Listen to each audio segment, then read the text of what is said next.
الحمدللہ والصلاة والسلام علی رسول اللہ اما بعد وعن انس رضی اللہ عنہ قال مر النبی صلی اللہ علیہ وسلم وذکر الحدیث وفیہ انما الصبر عند الصدمة الاولى متفق علیہ۔ حضرت انس رضی اللہ عنہ بیان کرتے ہیں کہ آپ صلی اللہ علیہ وسلم ایک قبرستان کے پاس سے گزرے جہاں ایک عورت اپنے بچے کی قبر کے پاس رو رہی تھی۔ تو آپ صلی اللہ علیہ وسلم نے فرمایا اس عورت کو مخاطب ہو کر کہ اللہ کا تقوی اختیار کرو، اللہ سے ڈرو اور صبر کرو۔ تو اس عورت نے آپ صلی اللہ علیہ وسلم کو پہچانے بغیر یہ کہا کہ مجھ سے دور ہو جاؤ، جو مصیبت مجھے پہنچی ہے آپ کو اس کی پریشانی کا علم نہیں ہے۔ آپ صلی اللہ علیہ وسلم کے جانے کے بعد لوگوں نے اس عورت کو بتایا کہ یہ تو آپ صلی اللہ علیہ وسلم کی ذات گرامی تھی۔ تو وہ آپ صلی اللہ علیہ وسلم کے دروازے پر آئی، وہاں کوئی دربار نہیں تھا۔ تو اس نے آپ علیہ السلام سے ملاقات کر کے یہ بتایا کہ معذرت میں نے آپ کو پہچانا نہیں تھا۔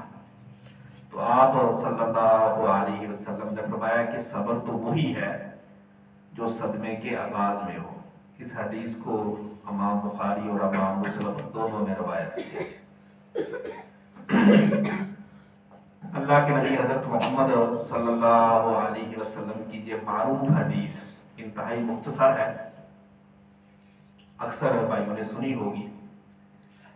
اس کے اندر بہت ہی اہم بات آپ صلی اللہ علیہ وسلم نے بیان کی ہے، اور اس حدیث کے اندر بڑے اہم سبق ہیں ہمارے لیے۔ اللہ تعالیٰ نے ان پہ عمل کرنے کی توفیق عطا فرمائے۔ پہلی بات تو یہ ہے کہ عورت قبرستان میں جا سکتی ہے۔ پہلی بات اس حدیث سے جو ثابت ہوتی ہے کہ عورتیں قبرستان کے اندر ان کا جانا جائز ہے۔ اللہ کے نبی صلی اللہ علیہ وسلم کی ایک حدیث موجود ہے جس میں آپ صلی اللہ علیہ وسلم نے لعنت کی ہے زوارت القبور، قبروں کی بہت زیادہ زیارت کرنے والی عورتوں پر۔ تو اس حدیث سے اور اس حدیث دونوں کو جمع کرنے سے جو بات پتہ چلتی ہے، مجھے پتہ چلتی ہے کہ ایسی عورت کے جو بار بار قبرستان میں جائے، وہاں جا کے نوحہ کرے، وہاں جا کے روئے پیٹے، تو اس عورت کا جانا جائز نہیں ہے۔ عمومی نصیحت کے لیے اپنے کسی عزیز کی قبر پر جائیں اس کی دعا کے لیے، یا ویسے اپنی آخرت کو یاد کرنے کے لیے کبھی کبھار عورتیں بھی جا سکتے ہیں۔ لیکن موجودہ دور کے اندر جو کثرت کے ساتھ عورتیں مزاروں پر حاضر ہوتی ہیں، یہ تو بالکل ہی جائز نہیں کہ جو عورتیں مزاروں پہ جاتی ہیں، وہاں پہ منتیں مانتی ہیں، وہاں پہ چڑھاوے چڑھاتی ہیں اور وہاں سے اپنے لیے مسائل کا حل تلاش کرتی ہیں، یہ تو نہ مردوں کے لیے جائز ہے نہ عورتوں کے لیے جائز ہے۔ تو پہلی بات یہ۔ دوسری، جب آپ صلی اللہ علیہ وسلم اس عورت کے پاس سے گزرے تو آپ نے اسے نصیحت کی۔ ہر مسلمان کا یہ شیوا ہونا چاہیے کہ جہاں بھی وہ دیکھے کہ کوئی خلاف سنت کام ہو رہا ہے، وہاں پہ دعوت کا کام کرے۔ ایک ہے امر بالمعروف، اور امر بالمعروف سے پہلے ایک فریضہ ہے، وہ ہے دعوت الی الخیر، کہ خیر کی طرف دعوت دیں جہاں بھی دیکھیں۔ اور دعوت دینے کا انداز دیکھیں، آپ صلی اللہ علیہ وسلم نے اس عورت کو یہ بات کی کہ اتق اللہ، اللہ سے ڈرو۔ دعوت کا انداز بھی یہ ہونا چاہیے کہ اگر ایک مسلمان بھائی کو اس بات کی نصیحت کی جائے کہ اللہ کے ڈر کی نصیحت کی جائے، اور یہ عربوں کے اندر تو یہ بات عام ہے، ہم تو ایک دوسرے کو یہ جملہ ہمارے ہاں کسی اور معنوں میں استعمال ہوتا ہے کہ اللہ سے ڈرو، لیکن یہ ایک نصیحت والا جملہ ہے، اور ہر بندے کو اس کی ضرورت ہے. اللہ نے قرآن مجید کے اندر کئی جگہ پر اس بات کی نصیحت کی ہے. آپ صلی اللہ علیہ وسلم کے پاس ایک آدمی آیا، کسی سفر میں جا رہا تھا، تو اس نے آپ صلی اللہ علیہ وسلم کو فرمایا کہ مجھے کوئی نصیحت کریں. تو آپ صلی اللہ علیہ وسلم نے اسے نصیحت کی کہ اتق اللہ حیث ما کنت، کہ جہاں بھی چلا جائے اللہ سے ڈرتے رہنا. تو یہ ایسی بہترین نصیحت ہے کہ اس نصیحت کو ہمیں بھی رواج دینا چاہیے. آپس میں اپنے بچوں کو، بچے بڑوں کو، بڑے دوستوں کو، ایک دوسرے کو بار بار یہ نصیحت کرنی چاہیے کہ اللہ کا تقوی اختیار کرو، اللہ سے ڈرو، اللہ کا خوف اپنے اندر پیدا کرو، اللہ سے حیا کرو.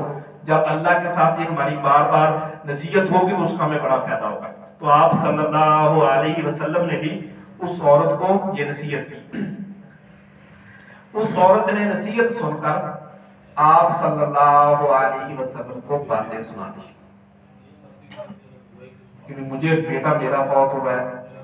اس نے یعنی کہ ادب کی بات ہے تو ہمارے ہاں عموماً ہم نصیحتیں لوگوں کو کیوں نہیں کرتے کہ جی لوگ آگے سے باتیں کریں گے.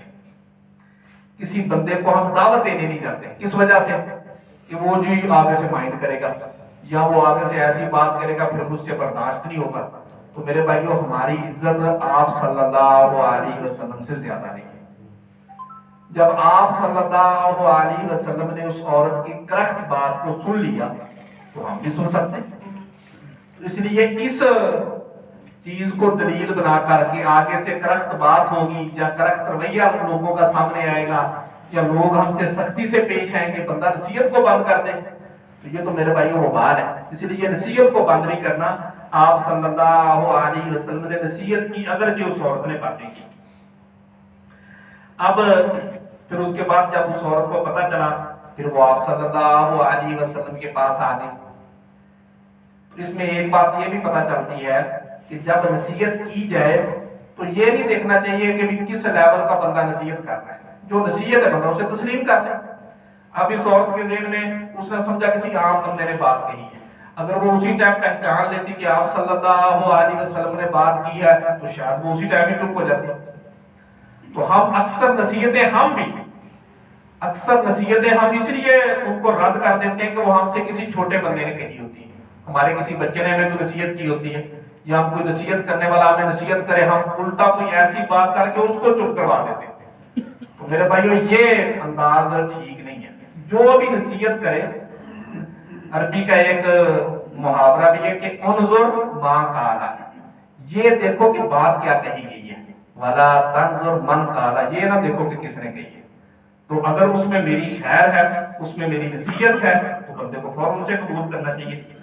اور پھر اگر کسی آدمی نے آپ کو دعوت کے میدان میں تکلیف پہنچائی ہے، اگر وہ دوبارہ آپ کے پاس آ گیا ہے تو اب آپ کو اس کے ساتھ حسن سلوک کرنا چاہیے.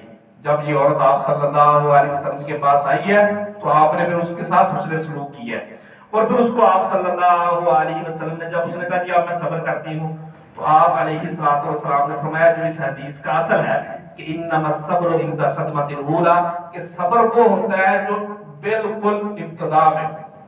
ویسے تو صبر آ ہی جاتا ہے، بندے کو فطرت ہے، یہ اللہ نے فطرت رکھی. اللہ اگر یہ فطرت کے اندر چیز نہ رکھتا تو یہ نظام کائنات چل ہی نہیں سکتا.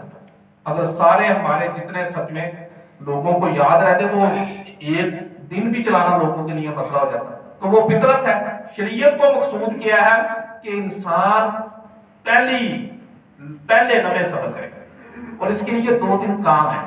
پہلے لمحے صبر ایسے یکدم نہیں آ سکتا. اس میں 2-3 چیزوں کا اگر آپ خیال کر لیں تو پھر یہ صبر کرنا آسان ہو جائے گا. پہلی بات تو یہ ہے کہ جب بھی اللہ تعالیٰ کوئی نعمت دینا تو اس پر بہت زیادہ نہیں خوش ہو جانا چاہیے. جس طرح ہمارے کوئی بھی نعمت ملتی ہے تو انسان اتنے خوش ہو جاتے ہیں کہ خوشی سے پھاٹی جاتے ہیں.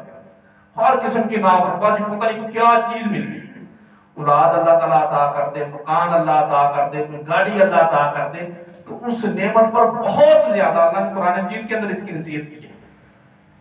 سورۃ حدید کے اندر فرمایا والا تفرحوا بما آتاکم، بہت زیادہ خوش نہ ہونا چاہیے. کیوں؟ بندہ یہ ذہن میں رکھے جو نعمت مجھے ملی ہے نا یہ ایک محدود مدت کے لیے ملی ہے اور آزمائش کے طور پہ ملی ہے، اور جب اللہ چاہے گا یہ نعمت مجھ سے واپس لے لے گا. تو اس لیے نعمت کے ملنے پر اعتدال بندہ رکھے گا، تو اگر کبھی نعمت زائد ہوگی نا تو بندے کو پھر شدید صدمہ نہیں ہوگا، اگر بہت زیادہ خوش ہوگا نا تو صدمہ بھی بہت زیادہ ہوگا۔ تو اس لیے نعمت ملنے پر خوشی اعتدال میں ہونی چاہیے۔ دوسری چیز یہ ہے کہ بندے کو نا چھوٹی چھوٹی باتیں نقصان جو ہوتے ہیں ان پر عادت بنانی چاہیے کہ فوراً انا للہ و انا الیہ راجعون پڑھے، جوتی نہیں مل رہی نا فوراً پڑھے کوئی چیز، یعنی کہ ہلکا سا بھی نقصان ہونا تو بندہ فوراً انا للہ و انا الیہ راجعون اللہم اجرنی فی مصیبتی واخلفنی خیرا منہا، فوراً صبر کی عادت اپنائیں۔ جب ہم چھوٹے چھوٹے صدموں پر صبر کی عادت اپنائیں گے نا تو بڑے صدموں پر بھی اللہ تعالیٰ ہمیں صبر عطا کریں گے۔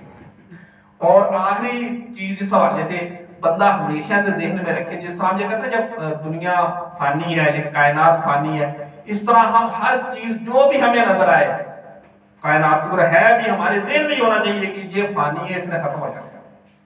جب یہ تصور ذہن میں رکھیں گے نا یہ چیز فانی ہے، اس نے ختم ہو جانا ہے، تو پھر جب وہ چیز ختم ہوگی تو ہمیں پھر اتنا صدمہ نہیں ہوگا۔ اگر ہم اس کی بقا کا سوچتے رہیں گے تو پھر جب وہ ختم ہوگی میں بہت زیادہ صدمہ ہوگا۔ تو ان چیزوں کو اگر ہم مد نظر رکھیں گے تو انشاءاللہ آپ صلی اللہ علیہ وسلم نے جو نصیحت کی ہے نا کہ اصل صبر جس کا اجر ہے، جس پر اللہ کی طرف سے بشارتیں ہیں اور بڑی خوشخبریاں ہیں، وہ ہے جو خبر ملتے ساتھ ہی ہو۔